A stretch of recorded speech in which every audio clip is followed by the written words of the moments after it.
In a discreet London clinic in the late 1950s, a frightened teenage actress found herself in a dire situation. Claudia Cardinale was not yet the international film icon she would soon become, just a 19-year-old with a heavy secret and a rising career to protect. On screen, Claudia had a kind of earthy glamour and allure that was perfect for her era. Men were wild for her, women envied her, and the great directors begged to work with her. But off-screen, she navigated a web of lives merely to survive in the movie industry. And yet somehow she became more than just a pinup. In fact, Claudia Cardinale became an international star and one of the finest actresses of her generation. All while bearing one of European cinema's most scandalous secrets. Welcome to Hollywood Mysteries.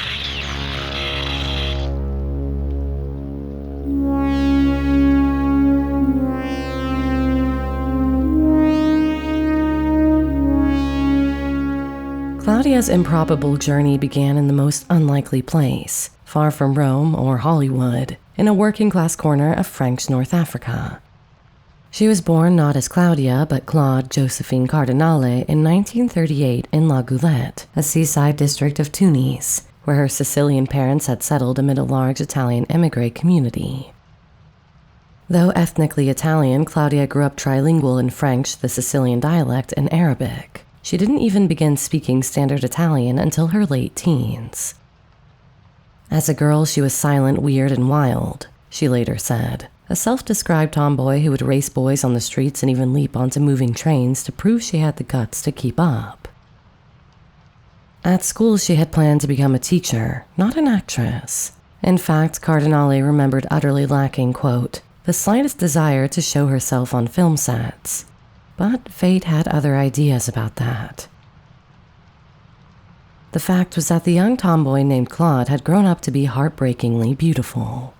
In 1957, at an Italian cultural event in Tunis, the 18-year-old Cardinale was literally plucked from the crowd and crowned the most beautiful Italian girl in Tunisia. And this was despite not even entering the contest.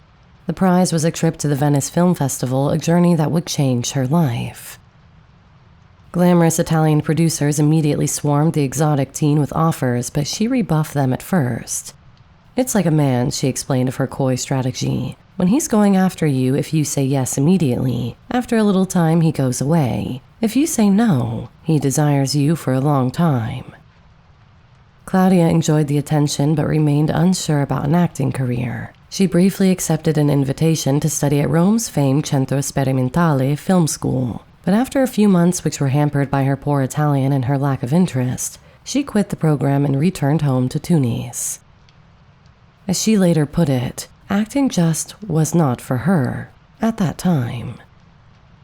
Then reality intervened harshly. Not long after moving back to Tunisia, the 17-year-old Cardinale was violently raped by a much older Frenchman. The horrifying attack carried an even more painful burden as it left her pregnant. An unwed pregnancy in the 1950s could have destroyed her budding career and her life before it even began, even if the circumstances of the conception were horrifying for her. Attitudes in the local community would have been largely unsympathetic to her plight in those days, but Cardinale bravely decided to keep the baby despite the scandal it might have caused. It's for him that I did it, she said of her child years later. I wanted to keep the baby despite the circumstances and the enormous scandal that a birth out of wedlock would cause. To support herself and her infant son, the teenage mother realized she would have to turn back to the film world she so recently fled. She signed a contract with Vides, the Rome production company of a powerful Italian producer, Franco Cristaldi. Cristaldi, 14 years her senior, became Cardinale's mentor and protector, and eventually her husband. Under his guidance, an elaborate cover-up was devised to save Cardinale's career and reputation. She continued working in films while secretly pregnant. The loose-waisted dress fashions of the era handily concealed her condition, she said later. When the time came, Cristaldi quietly sent her to London to give birth away from prying eyes. The baby boy was baptized Patrick at a church in London, then left in the care of Cardinale's parents in Tunis. To the outside world, the child was presented as Claudia's little brother, not her son. If the plan sounded ingenious, it had one obvious and terrible flaw: the emotionally devastating effect it would all inevitably have on this young mother. This enforced lie weighed heavily on Claudia. I was forced to assume this lie to avoid scandal and protect my career, she admitted of that agonizing period. Pretending to be a carefree starlet while visiting her own baby in secret was a surreal burden, a weight on her heart she said that she would regret all her life. It would be nearly 7 years before Claudia felt able to tell her son the truth of his parentage. By then, she was a famous actress, and her fame ironically had been the very reason for the deception. If even a hint of it got out back then, it could have ended my career, she reflected, so I had no choice. Even as this secret drama played out behind the scenes, Claudia's public career was starting to pick up. After her debut at Venice and a few bit parts, she landed her first important film role in Mario Monicelli's 1958 crime caper, I Soliti Ignoti, also known as Big Deal on Madonna Street. Though she only had a small part as Marcello Mastroianni's girlfriend, the film was a major hit and introduced Italian audiences to Claudia's powerful screen presence. Before I go on, I'd like to bring your attention to a new and exciting channel. A friend of mine, Kira, has just launched her own YouTube channel titled Beauty Blueprint, and I am certain some of you are going to love it. She's going to be producing videos on iconic figures and characters from movies, music, and pop culture history, and breaking down their most iconic look. Then the amazing part is that as a beauty expert, she's going to give a step-by-step guide on how to recreate it with products you can still buy today. So if you wondered how Debbie Harry managed those smoky eyes, or how Laura Dern's character Lula perfected the rock and roll look in David Lynch's Wild at Heart, then this channel will be for you. On top of that, you get a little slice of pop culture history related to the subject in every episode. So if you want to check it out, I'll link to Beauty Blueprint on screen now and in the description. Be sure to subscribe and get her off to a good start with the mysterious YouTube algorithm. Okay, let's get back to another beauty who was about to make her mark, Claudia Cardinale. The newcomer's combination of doe-eyed innocence and smoldering Mediterranean beauty did not go unnoticed. On set, the linguistically inexperienced Claudia struggled to follow the rapid-fire Italian dialogue, and even mistook the crew's excited shouting and gesticulating for arguments. "I thought they were having fights all the time," she said with a laugh in a later interview. But her natural charm shone through on camera, even if she had only had a loose grasp on Italian.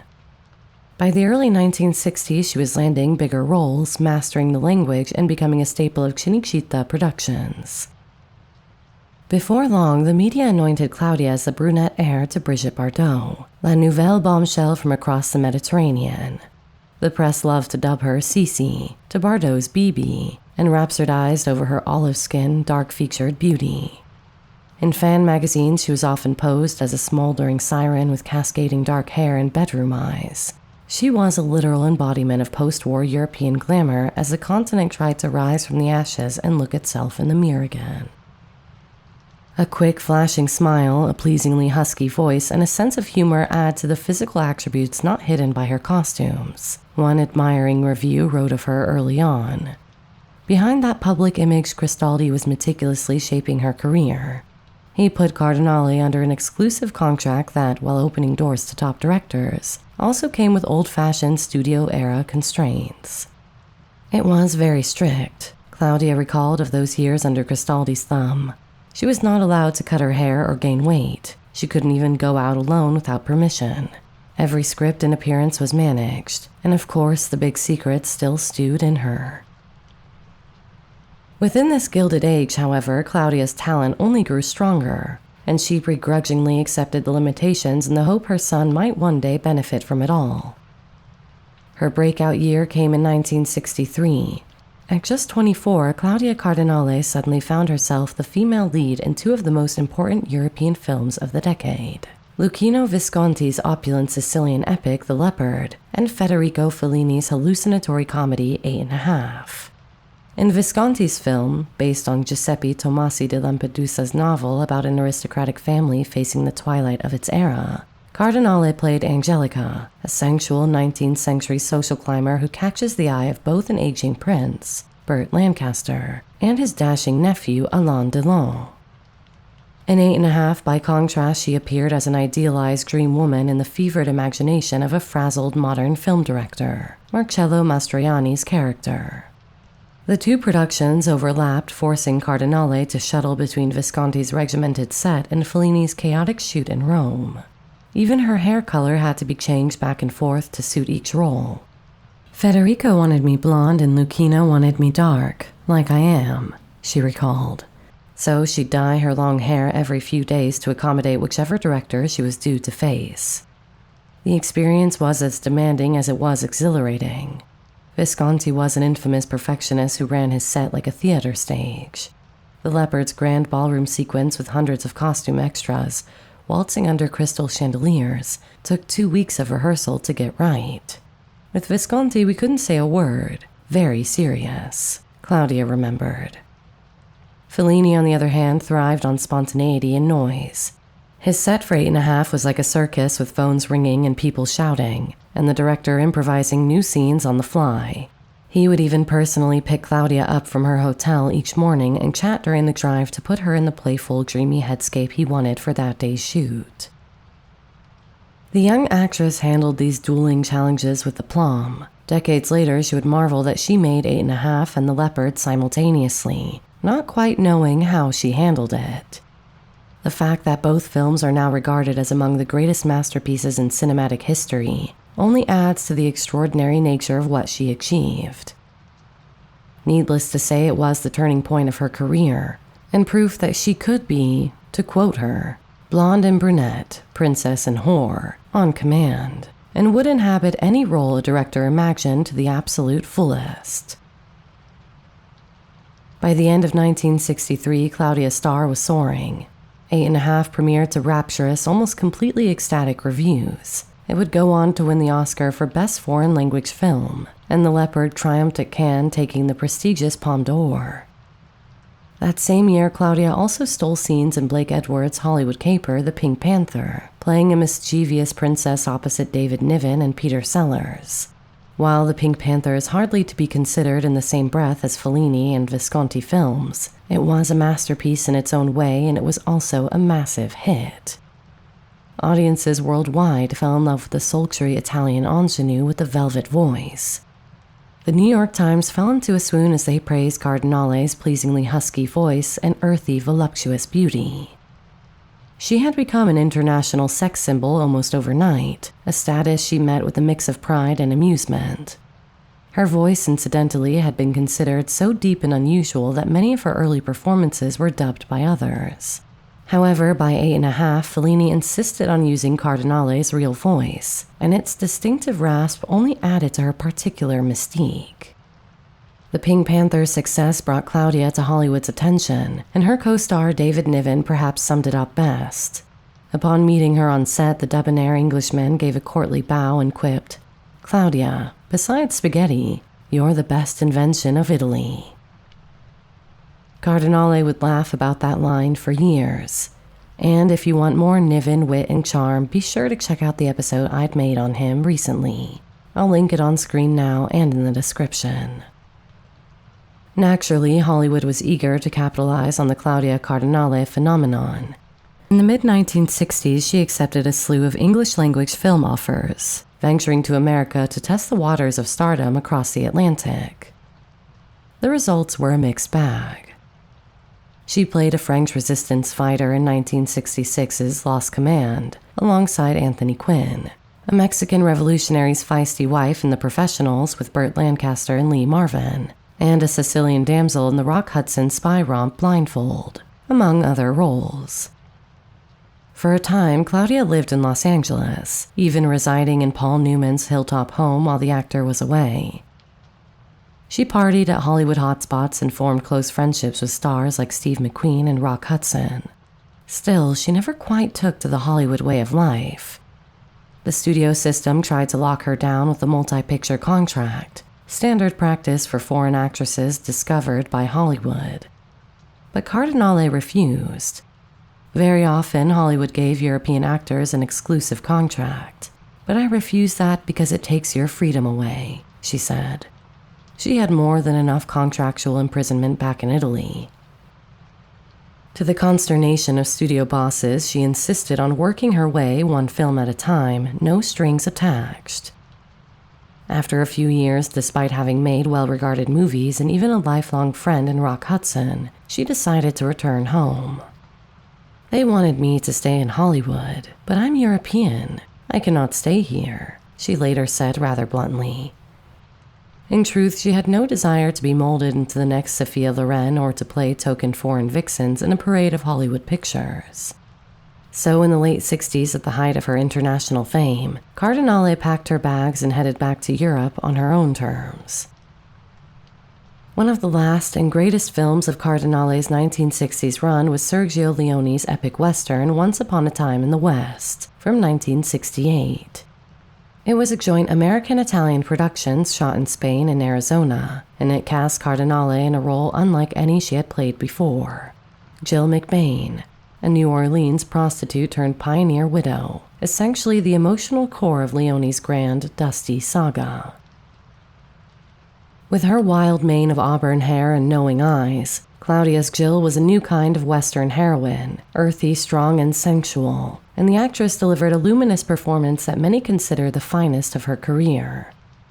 She more than held her own against genre icons Henry Fonda, who was cast chillingly against type as a villain, Charles Bronson, and Jason Robards. On set, Leone treated her with a kind of protective reverence. Fantastic, she said of working with him. He was unique. But even he could not prevent a few sparks from flying. During one love scene between Cardinale and Fonda's characters, Fonda's wife stood just off camera, glaring at Cardinale with daggers in her eyes. It was the first love scene we did together, and his wife was furious, Cardinale recalled with a laugh. Nonetheless, Once Upon a Time in the West became a classic, and only improved Cardinale's status as a major star. By age 30, she had worked with virtually all the great male stars of her era and under some of the most acclaimed directors in world cinema.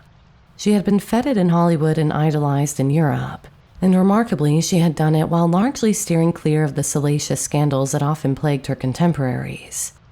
The code of secrecy, what Sicilians call omerta, had worked out so far for her. In fact, Cardinale was famously discreet about her personal life. While paparazzi stalked her and gossip magazines linked her platonically to leading men, she rarely confirmed any fling or romance. Her name was romantically connected in press fantasy at least, with frequent co-stars like Jean-Paul Belmondo, Marcello Mastroianni, and Alain Delon, the latter a close friend from her early days. She enjoyed friendships with many of these men but seemingly kept things professional. The one tantalizing exception she later admitted to was the night Marlon Brando knocked on her hotel door in Rome. Brando, then in his 40s and at the peak of his fame, had heard that Cardinale idolized him. According to Claudia, the Hollywood legend showed up unannounced, very charming and funny, trying to flirt by pointing out that they were both Aries by zodiac sign.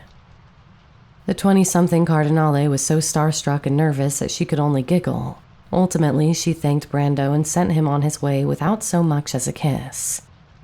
The moment she closed the door, she slapped her forehead. I said to myself, "You are so stupid," she recounted ruefully of turning Brando down. It was a missed adventure that left her laughing at her own innocence. As the 1970s dawned, Cardinale's life was poised for another dramatic change, this time a liberating one. She had spent nearly 18 years under Franco Cristaldi's mentorship, and since 1966 as his wife, at least on paper, after a hurried Las Vegas ceremony. Cristaldi had guided her from obscurity to superstardom, but he had also controlled every facet of her existence. By the early 70s, their relationship, personal and professional, was falling apart. Cardinale was now in her mid-30s and struggling under Cristaldi's authoritarian dominance. The wider culture was changing too. The era of ironclad studio contracts was over, and actresses were asserting more independence. In 1974, on the set of a gritty Neapolitan gangster film called I Guapi, Claudia met a confident young director named Pasquale Sguitieri. Sguitieri was passionate, politically minded, and utterly unlike the suave, old-school Cristaldi. The two fell in love. Cardinale later called Sguitieri the one great love of my life. With his encouragement, she finally found the nerve to break away from Cristaldi. In 1975, Cardinale divorced Cristaldi. She maintains that she never felt truly married, since their Vegas wedding had never been registered in Italy, and left his production company. I finally felt free of the stereotype of the young actress attached to a producer who dominated and dictated her career, she said of that emancipation. I was now able to work on equal terms. It was nevertheless a risky move, and it came at a price. Cristaldi was bitter about losing his muse. According to Claudia, he even tried to blacklist her and her new partner in the industry out of spite. But Claudia was done being anyone's captive butterfly. By that time, Claudia had outgrown Cristaldi. She was the star, not him, and she had finally seized control of her own life. Her partnership with Pasquale Sguitieri would endure for over 30 years until his death in 2017. Though they never married, Cardinale and Sguitieri lived as devoted companions, dividing their time between Rome and Paris and often collaborating on films. In 1979, they had a child together, a daughter whom they named Claudia after her mother. Motherhood in her 40s was a very different experience for Cardinale the second time around. No secrecy, no shame, but rather open pride and joy. "I am the woman of one man," she said in a 2015 interview, "and that man is the father of my daughter." Between the mid-70s and mid-80s, Sguitieri directed Cardinale in a string of projects that allowed her to explore meatier, unglamorous roles. A wrong Sicilian wife in I Guapi, the film they met on, a mafia widow in Il Perfetto di Ferro, an aristocrat in Corleone, and even Italy's World War II-era princess in the TV miniseries Princess Daisy. In Claretta, Sguitieri cast Claudia as Claretta Petacci, the mistress of Benito Mussolini, in a tragic historical drama. The performance earned Cardinale the Silver Ribbon Award for Best Actress in Italy. Though her days as a glossy magazine cover girl were now behind her, Cardinale in this period evolved into a respected character actress. She later said that leaving Cristaldi's protective cocoon and working with Sguitieri was rejuvenating. "I was free to choose, and I could finally show what I was capable of beyond just being beautiful." The two lovers made some 8 films together over the decades. Even after their romantic relationship eventually cooled, they remained close friends and collaborators to the end of Sguitieri's life. "We continue to stay united," Cardinale said of their later years, checking in on each other all the time. When Sguitieri passed away in early 2017, Cardinale was bereft. "He was the only love of my life," she said, mourning the brilliant, headstrong man who had been by her side for so long. Aside from her work with Sguitieri, Claudia's own film career rolled on, if a bit more quietly than before. The 1970s and 80s were a sometimes uneven period for her professionally.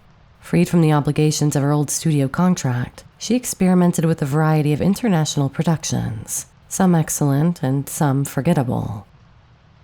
She filmed a French Western parody with Brigitte Bardot, The Legend of Frenchy King, lent her star power to oddities like the psychedelic caper The Adventures of Gerard, and appeared in occasional Hollywood fares such as the romp Buddy Buddy in 1981.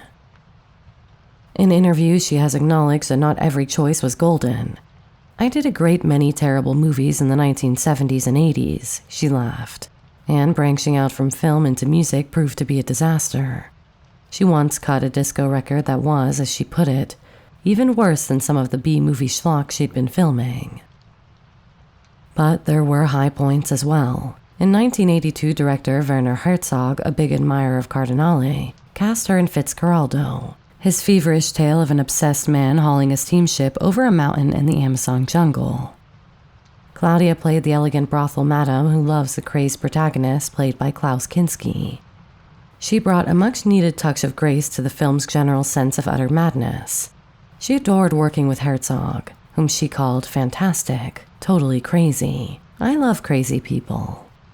And she handled the extreme conditions of the Amazon shoot without complaint. "It was unbearably hot. I don't know how, but I survived," she said of the whole ordeal.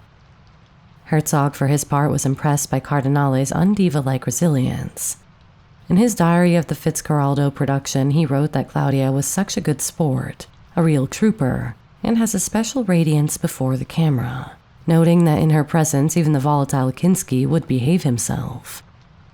Cardinale herself was never intimidated by Kinski's legendary temper. "He was scared of me," she later said.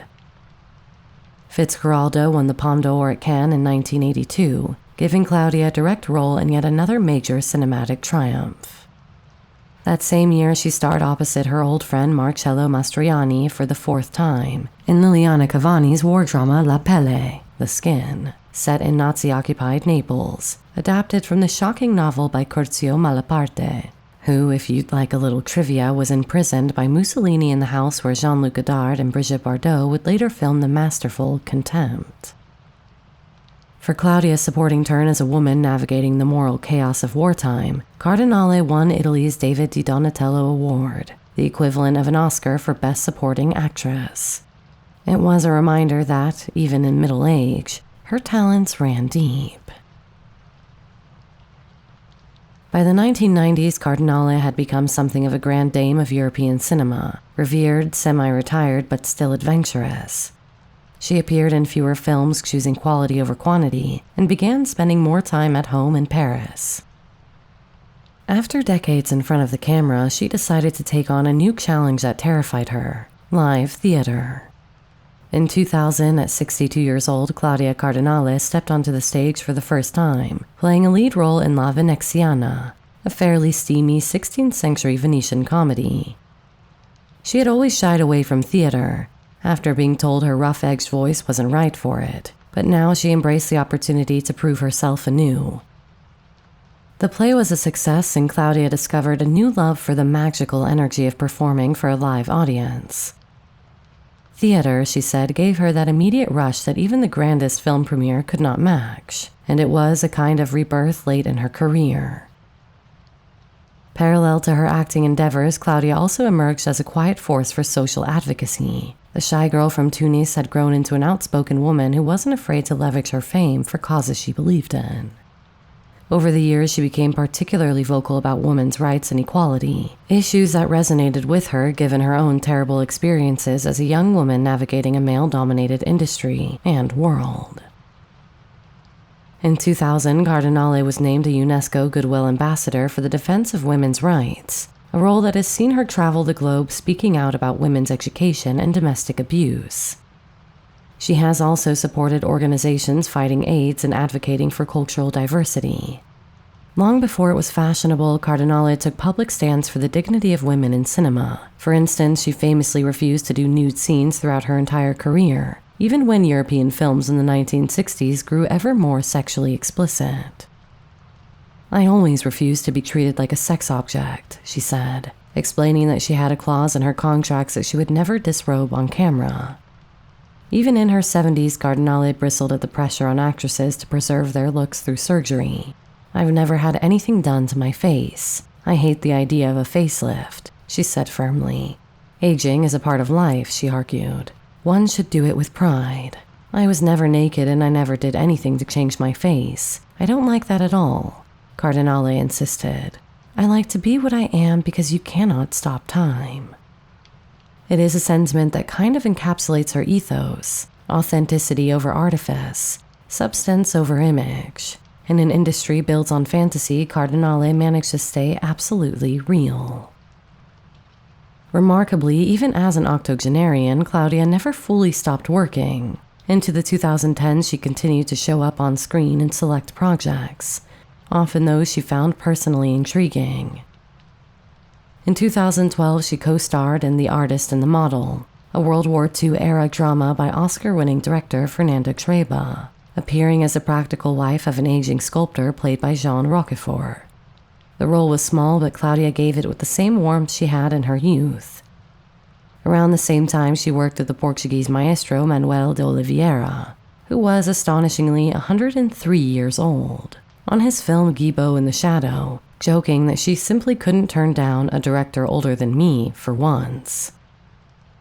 Even when not on screen, Claudia stayed engaged with cinema. She became a fixture on international film festival juries and tribute events, often appearing with her mane of chestnut hair now silvered.